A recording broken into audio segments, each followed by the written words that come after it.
March, Saturday. Over the past few days, Mom has been drilling into me about responsibility. She's been giving me a lot more chores to do, and it all started when I missed the bus for school last week. Today, she told Rodrick and I that Grandma needed help moving some boxes in her attic because she was planning on moving to Leisure Towers. The reason she wants to move is because she says she's tired of her neighbors. You boys should really wear a helmet. Okay, Boomer. Anyways, Mom got us into the car and we drove over to Grandma's house. Why, hello, boys. We were taken to the attic, and I started moving the boxes downstairs. And not even 5 minutes in, Rodrick had pretty much given up. I didn't really mind though, because it was actually pretty fun checking out all the weird and crazy things Grandma kept in her attic. I found things like old trophies, degrees, photos, and stuff like that.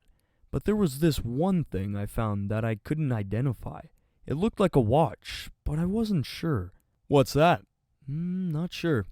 Gimme that. Finders keepers. Rodrick, stop.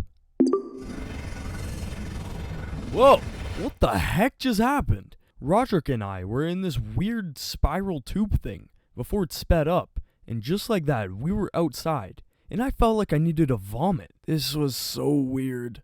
If you think that was weird, check this out. I crawled over to where Rodrick was, and I couldn't believe my eyes.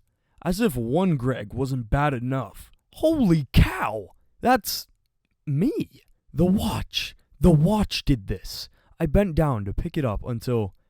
Rodrick? Nice try, but I see you.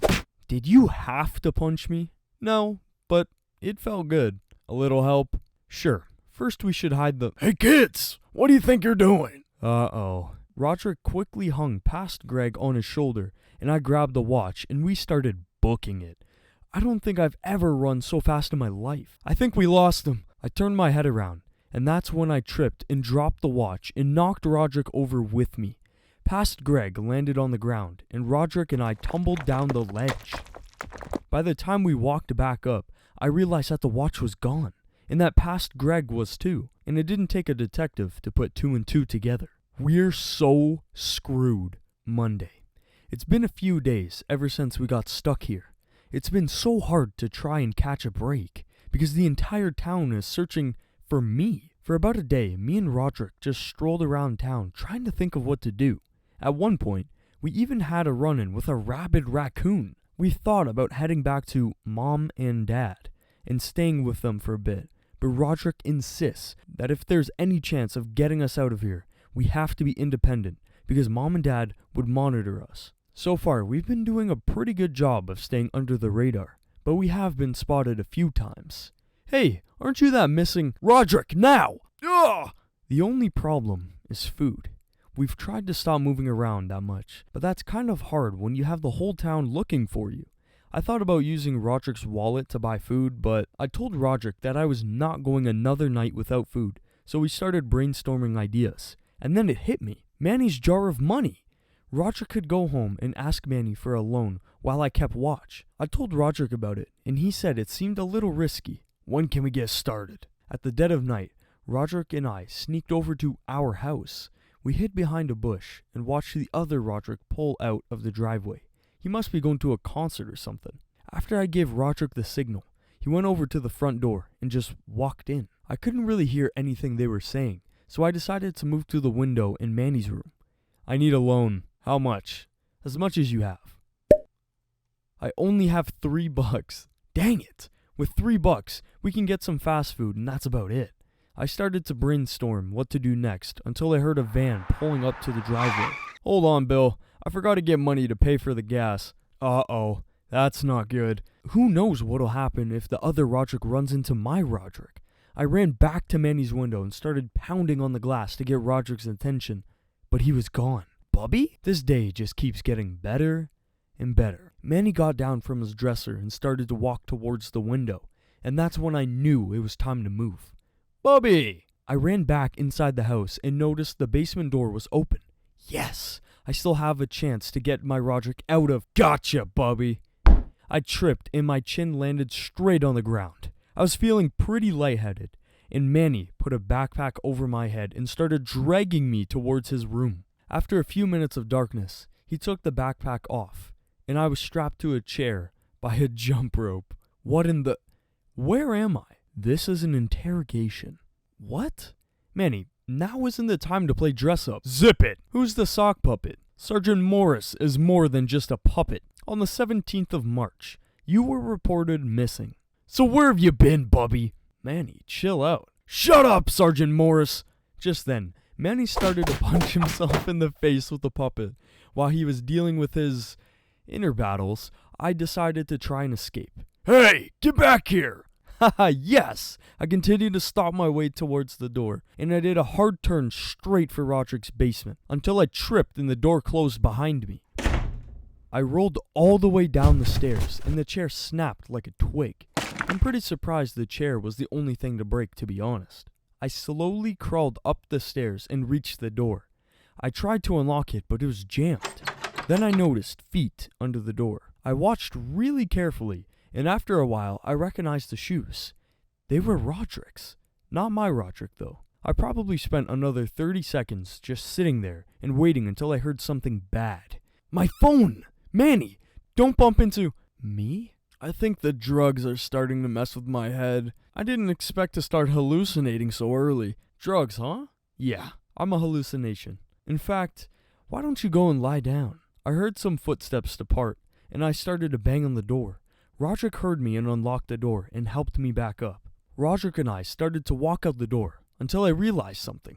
Why do you have Mom's purse? It was the only thing I could find that had money in it. On the way out, I decided to grab one of the jackets hanging on the door before Rodrick and I headed out of the door. The point is, we'll be eating good tonight. Rodrick and I headed over to the nearest Walmart, and I hid in the bushes while Rodrick went to buy us some food. Shh. It was pretty intense, and I almost got spotted a couple times, but thankfully, Rodrick wrapped things up pretty quickly. He handed me a sandwich, and I was about to take a big bite of it, but... What the heck is that? Whatever it is, it's coming from Mom's purse.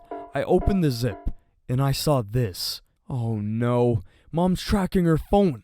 We need to leave right now. I turned around to tell Rodrick, but then I noticed everyone was looking at me. They all started to crowd around me and were murmuring to themselves. It was only a matter of time before they realized I was the missing kid they were looking for, so the only good idea at that point was to run! Rodrick followed suit, and we started to run straight for the road, but the crowd blocked the path. We were cornered, and I started to hyperventilate until I noticed the door to the Walmart was open a crack. I started sprinting straight towards the door, and Rodrick followed close behind. I quickly grabbed a shopping cart, and just like that, a chase started. I headed straight for the snack aisle, and I started dropping some of the snacks to slow the mob down. I took a sharp straight towards the vegetable aisle and avoided the oncoming traffic. Let me just take a moment to point out that this is the first animated picture that we've ever had in this story, and it's super cool. I've never seen that before. I took a sharp turn straight for the dairy section, and that's when I realized I was cornered. I looked around, and that's when I saw it. The exit. I started to roar my way down the aisle, and I was about to reach the exit. A security guard showed up out of nowhere. I tried to slow down, but I guess I didn't try hard enough. The guy's gut absorbed most of the impact, and he flopped onto the ground, and I landed straight on the pavement. Rodrick finally caught up with me and helped me up. We started to run, but then we came to a screeching halt. Oh! Welcome back, Bubby. Dad told us to get into the car immediately, and having to sit next to past Manny and Sergeant Morris was really awkward.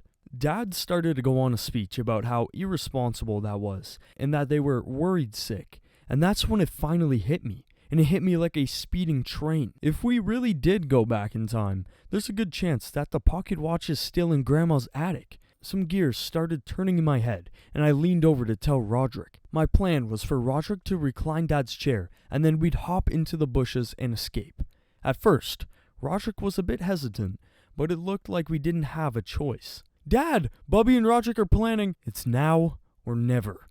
Rodrick reclined Dad's chair, and he lost control of the car. I lurched forwards, and the car slammed into a small tree nearby. I unlocked the doors, and Rodrick and I ducked into the bushes. Rodrick and I ran through the bushes, and before we knew it, we were at the foot of Grandma's house. I tried looking for a way in, and Rodrick suggested we boost each other up, but I knew he was gonna mess that up somehow. Man, the moon looks really good today. Ah! I looked around for another way in until I remembered that Grandma kept a spare key in one of her lawn gnomes. I told Rodrick, and we both looked around for the gnome, but it was pretty hard, because she had enough gnomes to start a parade. After what felt like an eternity, I finally found the right gnome with the key, and Rodrick and I unlocked the front door and walked right in. It was pretty eerie inside Grandma's house, and we tried not to make a sound, but unfortunately, humans aren't perfect. Somehow Grandma didn't notice, and we made it to her attic, but the hatch closed on itself, so we were stuck. Rodrick and I started to search for the pocket watch as fast as we could, but we made a lot of noise. About 5 minutes in, I heard the worst sound I could expect to hear. Hello? Is anyone there? Uh-oh. Rodrick and I stood there in silence for a bit until we started hearing footsteps heading towards us. Rodrick and I started to quickly search through every box, and we were moving as fast as we could. I ran over to the front of the attic, but then something bad happened. Uh-oh.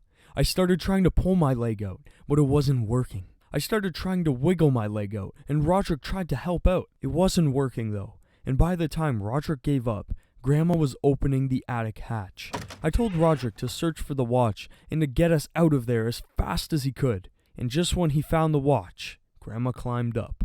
There was a brief moment of silence, and I think Grandma was in shock. Boys, come with me. Grandma led us downstairs, sat us down at her living room, and started to shut the curtains.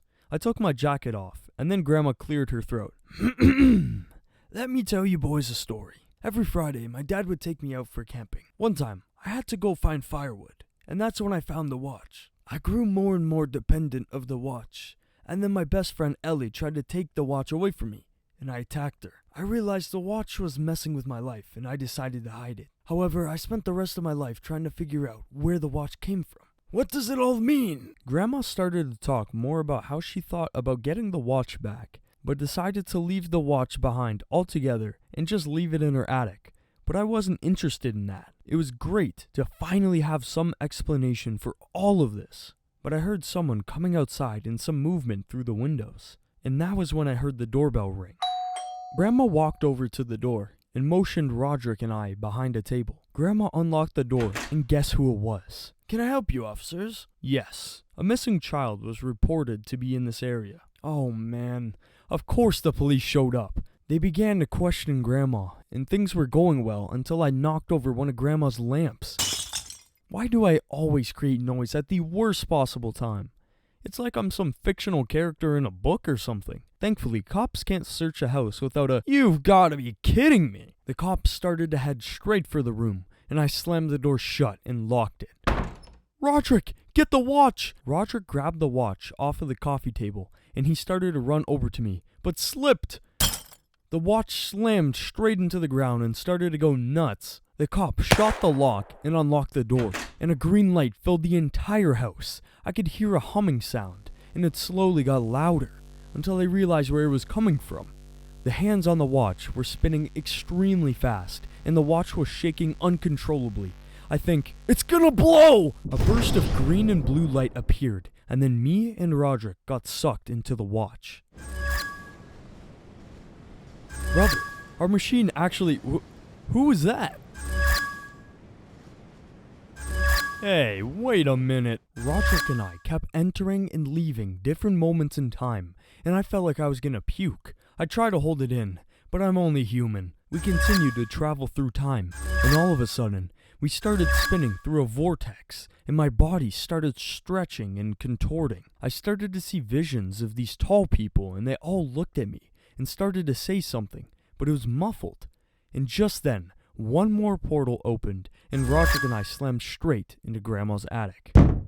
Oh, my head. I looked around Grandma's attic and saw shattered pieces of the watch on the ground.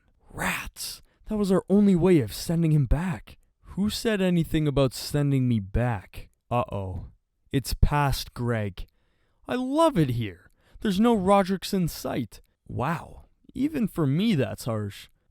Greg, how exactly do we send him back now? Suddenly, past Greg grabbed a baseball bat and told me he was sorry. What was he talking about? Just then, Rodrick grabbed some nunchucks. Why does Grandma keep those in her attic? Rodrick told me to square up, and that's when it hit me. We're about to get into a fight. Rodrick and past Greg got into a bit of a staring contest, and things started to get tense. Just then, I heard some rumbling coming from outside, and before I knew it, things went from bad to worse. What the heck is that? That thing tore apart the roof, and Rodrick and I screamed at the top of our lungs while he grabbed me. Please don't eat me. Gregory, listen to me carefully. Long ago, before there was a multiverse, there were the keepers of time. We kept order within the timelines, and one day we noticed a disturbance. And that, my son, is how we met you. Wait a minute. Did he say multiverse? I asked the keeper about it, and he put me on the ground and handed me a book. I cracked the book open, and here's what I saw. Here's the I'm not gay Greg, and I'm pretty sure this is the Gooner Greg from the R34 video, and then the rest of these I'm not familiar with, but holy shit, he actually is talking about the multiverse of all these different stories. I flipped through some more of the pages, and after a while the keeper told me that I had seen enough. He took the book from me, and then we kinda just stood there. So now what? Now I'll be setting things back to normal and resetting the timeline. Speaking of which, I'll be needing that journal of yours. Keeper told me I could write one last entry in here before he takes it from me. So here goes. This experience taught me that time is both a blessing and a curse. Use it wisely. You only get one shot at this living thing, so it's important to make it count. Anyways, Keeper's starting to throw a hissy fit. So this is Greg Heffley, one of the world's first time travelers, signing out. The end? The tower. Everyone, I'm back, and I've got the watch and the journal. What is everyone looking at through the telescope? He's back. To be continued. That was a pretty fun one, I'm not even gonna lie. I like that concept of being able to time travel with that watch, but they only went back, I'd say like a week or two, maybe even a month, because everyone was still there, everyone was around the same age. They weren't like, whoa, you're so young, or whoa, you're so much older. Not really sure where Greg's grandma found that watch and who created it, but this was a really cool idea for a story. Now they've completely piqued my interest because I want to know who's back, and I want to see if I can find a part 2 to this story because this was a lot of fun. But that's the end of the video. If you guys did enjoy, make sure to leave a like and subscribe to the channel for more Diary of a Wimpy Kid videos coming very soon. If you have any recommendations, put them in the comments. I'll add them to my list, and I'll see you guys in the next upload. Take care.